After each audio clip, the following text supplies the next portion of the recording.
सुनिए, एक ऐसा वक्त आ रहा है जब दुनिया का हर इंसान इम्तिहान में होगा। एक शख्स जाहिर होगा जो अपने साथ झूठ का तूफान लाएगा। वो शख्स जिसका नाम सुनकर हर मोमिन का दिल कांप जाता है, दज्जाल। क्या ये कयामत की सबसे बड़ी निशानी अभी जाहिर हो चुकी है? क्या हम उस फितने के करीब हैं जो दुनिया को हिलाकर रख देगा? आपको बताएंगे दज्जाल का हकीकत, उसकी निशानियां, और ये कैसे मुमकिन है कि वो इसी वक्त में हमारे दरमियान हो। तय रहिए, क्योंकि ये सच आपकी जिंदगी बदल सकता है। दज्जाल का नाम तो सबने सुना है, मगर ये है क्या?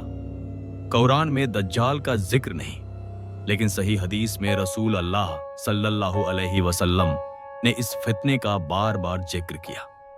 सही मुस्लिम और बुखारी में बताया गया कि दज्जाल एक ऐसा शख्स होगा जो खुदाई का दावा करेगा, लेकिन वो झूठ का पुजारी होगा। उसका ज़हूर कयामत की सबसे बड़ी निशानियों में से एक है। रसूल अल्लाह ने फरमाया, आदम से लेकर कयामत तक दज्जाल से बड़ा कोई फितना नहीं होगा। सही मुस्लिम। तो ये दज्जाल है कौन? एक शख्स जो अपने साथ जन्नत और जहन्नम का धोखा लाएगा। वो कहेगा कि उसकी जन्नत में जाओ, लेकिन वो असल में आग होगी, और उसका जहन्नम असल में आराम की जगह होगी। लेकिन ये सिर्फ शुरुआत है। चलिए दज्जाल के हुलिये और उसके फितने के बारे में जानते हैं। दज्जाल का हुलिया हदीस में वाज़ेह तौर पर बयान किया गया है। एक आंख काना। दज्जाल की एक आंख कानी होगी और उसकी दूसरी आंख फूली हुई होगी, जैसे अंगूर का दाना। सही मुस्लिम।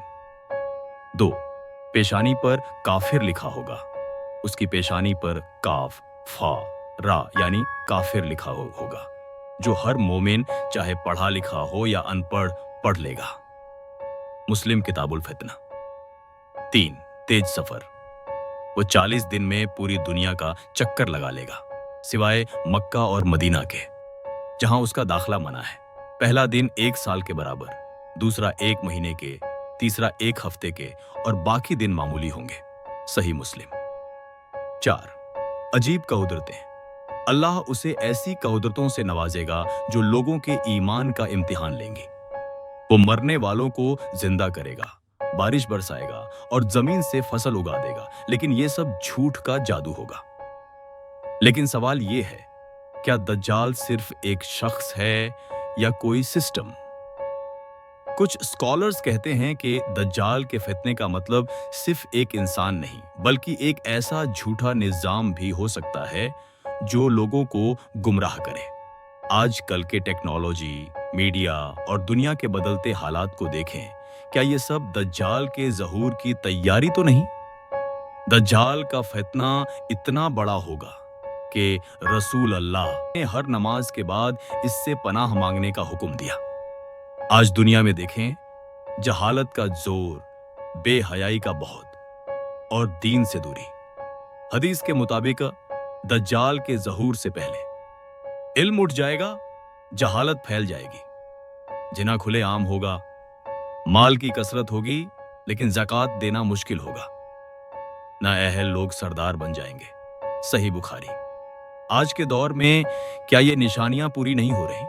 सोशल मीडिया, फेक न्यूज़ और दुनिया के सियासी हालात, ये सब क्या इस तरफ इशारा नहीं करते कि दज्जाल का फितना करीब है? लेकिन घबराएं नहीं, अल्लाह ने हर फितने का हल भी बताया है। रसूल अल्लाह ने दज्जाल के फितने से बचने के कई तरीके बताए। 1, सूरह अल कहफ। जो शख्स सूरह अल कहफ के पहले या आखिरी 10 आयात याद करेगा, वो दज्जाल के फितने से महफूज रहेगा। सही मुस्लिम। 2, दुआ। हर नमाज के बाद अल्लाहुम्मा इन्नी आऊजु बिका मिन अजाबी जहन्नम पढ़ना दज्जाल के फितने से पनाह देता है। 3, ईमान की कव्वत। दज्जाल का जादू सिर्फ उन पर असर करेगा जो अपने ईमान में कमजोर होंगे। अपने दीन को मजबूत करें, कुरान से जुड़ें और सुन्नत पर अमल करें। 4, मक्का और मदीना। ये 2 जगह दज्जाल के फितने से महफूज हैं, क्योंकि वहां फरिश्ते पहरा देते हैं। और सबसे बड़ी बात, हजरत ईसा और इमाम मेहदी का ज़हूर। हदीस के मुताबिक इमाम मेहदी जाहिर होंगे और दज्जाल के खिलाफ जंग करेंगे। फिर हजरत ईसा दमिश्क के जामे मस्जिद के मीनार पर उतरेंगे और दज्जाल को नेजा मारकर खत्म करेंगे। सही मुस्लिम। आज के दौर में जब हर तरफ फितना फैल रहा है, हमें सोचना होगा, क्या हम दज्जाल के ज़हूर के करीब हैं? टेक्नोलॉजी के इस दौर में जब एआई और वर्चुअल रियलिटी लोगों के जहनों पर कब्जा कर रही है, क्या ये दज्जाल के फितने का हिस्सा हो सकता है? स्कॉलर्स कहते हैं कि दज्जाल का ज़हूर एक वक्त पर होगा, लेकिन उसके फितने के असर शायद अब भी से शुरू हो चुके हैं। लेकिन याद रखें, अल्लाह के बंदे कभी मायूस नहीं होते। अगर हम अपने ईमान पर कायम रहें, कुरान और सुन्नत से जुड़े रहें, तो दज्जाल का फितना हमें नहीं हिला सकता। ये वक्त सख्त तैयारी का है। अपने आप को और अपनी आने वाली नस्लों को दीन पर मजबूत करें। ए मोमिनो, दज्जाल का फितना बड़ा है, लेकिन अल्लाह की कुदरत उससे भी बड़ी है। आज से ही सूरह अल कहफ पढ़ने की आदत डाल लें। अपने ईमान को मजबूत करें, अपने बच्चों को दीन सिखाएं और हर नमाज के बाद दज्जाल के फितने से पनाह मांगना न भूलें। ये वीडियो आपको पसंद आई हो तो शेयर करें, ताकि और लोग भी इस फितने से वाकिफ हो सकें। कमेंट में बताएं कि आप इस वक्त के हालात को दज्जाल के ज़हूर से कैसे जोड़ते हैं। अल्लाह हम सबको दज्जाल के फितने से महफूज रखे। आमीन। जज़ाकल्लाह खैर, और मिलते हैं अगले वीडियो में। अल्लाह हाफिज।